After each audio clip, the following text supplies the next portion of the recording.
आइए अभी इसके बाद हम बात करते हैं अपने फंडामेंटल राइट्स के बारे में।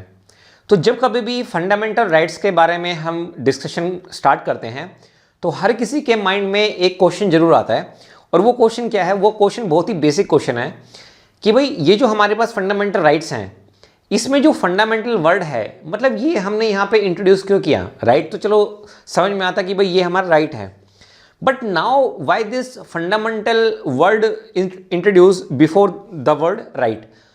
तो हर इंसान से आप अगर किसी से भी पूछोगे ना, तो फंडामेंटल राइट्स के बारे में तकरीबन सभी की जो राय है वो एक जैसी है। तो सबसे पहले मैं आप लोगों को कहना चाहूँगा, आप इस वीडियो को पॉज करें और आपके माइंड में फंडामेंटल राइट्स के बारे में जो भी विचार आ रहा है, जो भी थॉट्स आपके माइंड में आ रहा है, आप उसको सबसे पहले कमेंट बॉक्स में लिखें। अब मेरा ये विचार है, अभी मैं जो टेक्स्ट बुक में जो डेफिनेशन दी गई है किसके बारे में, फंडामेंटल राइट्स के बारे में, मैं उस पर नहीं जा रहा। मतलब मेरा क्या मानना है, सपोज करो कोई आम आदमी से मैं पूछता हूँ, ठीक है, या फिर कोई मुझसे पूछ सके, सर आप बताइए कि आपके थॉट्स क्या कहते हैं फंडामेंटल राइट्स के बारे में। तो भाई मैं एक सिंपल सी बात कहूँगा कि मेरे हिसाब से फंडामेंटल राइट्स क्या हैं? ये वो राइट्स हैं, अगर आप as a human being born हुए हैं, अगर आप as a human being born हुए हैं, तो आपके कुछ मतलब राइट्स होंगे जो कि गारंटेड होंगे, जिनको कोई नहीं छीन सकता। मतलब ये मेरा मन कह रहा है। अभी मैं टेक्स्ट बुक की डेफिनेशन पे नहीं जा रहा कि टेक्स्ट बुक जो है वो फंडामेंटल राइट्स के बारे में क्या कहती है। तो अगर हम एक बेसिक डेफिनेशन के बारे में बात करते हैं, तो बेसिक डेफिनेशन में सभी यही कहते हैं कि सर ये तो बेसिक ह्यूमन राइट्स हैं, मतलब जो हर किसी के लिए दिए जाते हैं, मतलब इनको कोई नहीं छीन सकता। ऐसा मतलब आप भी यही फील कर रहे होंगे और मैं भी यही फील कर रहा हूँ। इसके बारे में हम डिस्कशन करेंगे अभी, लेकिन उससे पहले हम यहाँ पे कुछ schematics of constitution of India के बारे में हम बात कर लेते हैं। तो हमारे जो कॉन्स्टिट्यूशन है, जो इंडियन कॉन्स्टिट्यूशन है, उसमें हमारे पास कुछ आर्टिकल्स हैं, ठीक है, कुछ हमारे पास पार्ट्स हैं और कुछ हमारे पास क्या है, शेड्यूल है। अब कुछ किताबों में 395 लिखा हुआ है आर्टिकल्स के बारे में, कुछ 448 कहते हैं। हमने ये पूरा ही कंसिडर कर लिया है कि आर्टिकल्स कहाँ से कहाँ तक लाई करते हैं। हमारे जो आर्टिकल्स हैं वो लाई करते हैं 395 से लेके कहाँ तक, 448 तक।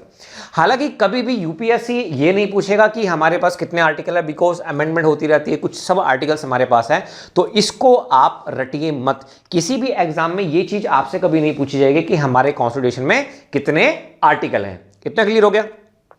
इसके बाद हमारे कॉन्स्टिट्यूशन में पार्ट्स भी दिए गए हैं। कितने पार्ट्स हमारे पास? 22 पार्ट्स हमारे पास हैं। और कितने शेड्यूल हैं? 12 शेड्यूल हैं।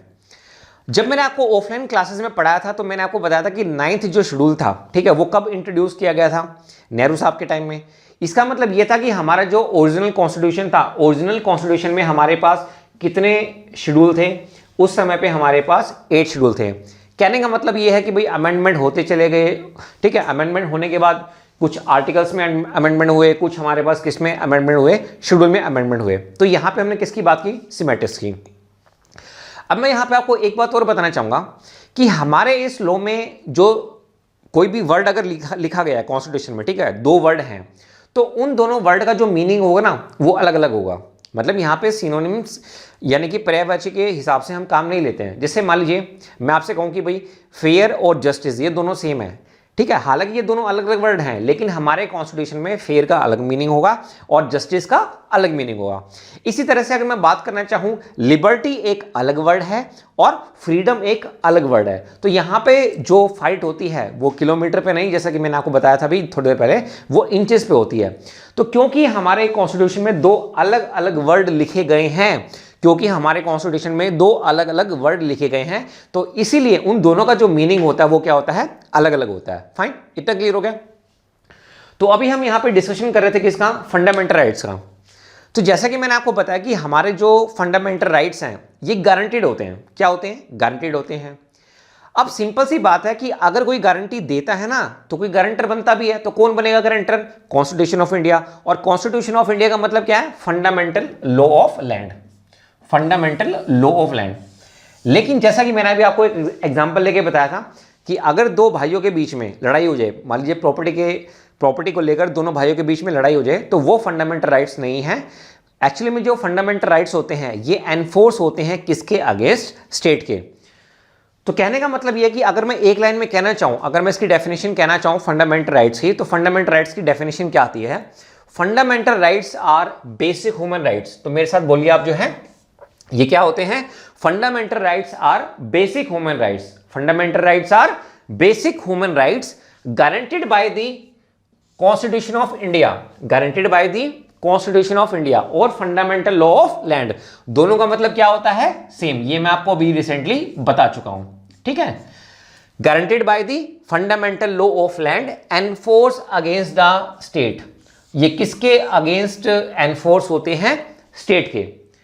अब ये जो स्टेट है, ये स्टेट वो नहीं है जो आप सोच रहे हैं हरियाणा, राजस्थान, पंजाब, उत्तराखंड, नहीं। यहां पे टेक्निकल जो डेफिनेशन है स्टेट की वो यहां पे क्या है?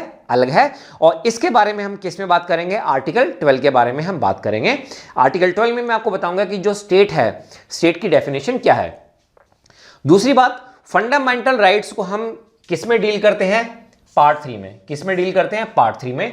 और ये जो पार्ट 3 है, हमारे जो फाउंडिंग फादर थे डॉक्टर अंबेडकर, उनके दिल के नजदीक यही पार्ट था, क्योंकि इस पार्ट में हमारे पास क्या है? फंडामेंटल राइट्स हैं।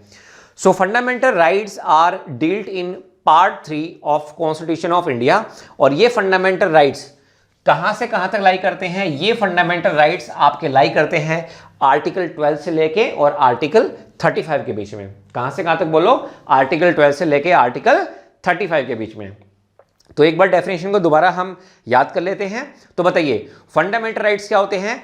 Fundamental rights are basic human rights, fundamental rights are basic human rights guaranteed by the fundamental law of land या फिर guaranteed by the constitution of India and force against the state. तो ये यहां पे आपको definition क्या करना है? याद रखनी है। दूसरी बात, फंडामेंटल राइट्स किस में आते हैं? फंडामेंटल राइट्स आपके आते हैं पार्ट 3 में। और ये फंडामेंटल राइट्स कहां से कहां तक लाई करते हैं? बोलो, आर्टिकल 12 से लेके आर्टिकल 35 के बीच में ये लाई करते हैं। जैसा कि मैंने आपको बताया कि हमारे जो संविधान है उसमें 12 शेड्यूल हैं, 22 पार्ट्स हैं और आर्टिकल कहां से कहां तक है? 395 से लेके 448 तक।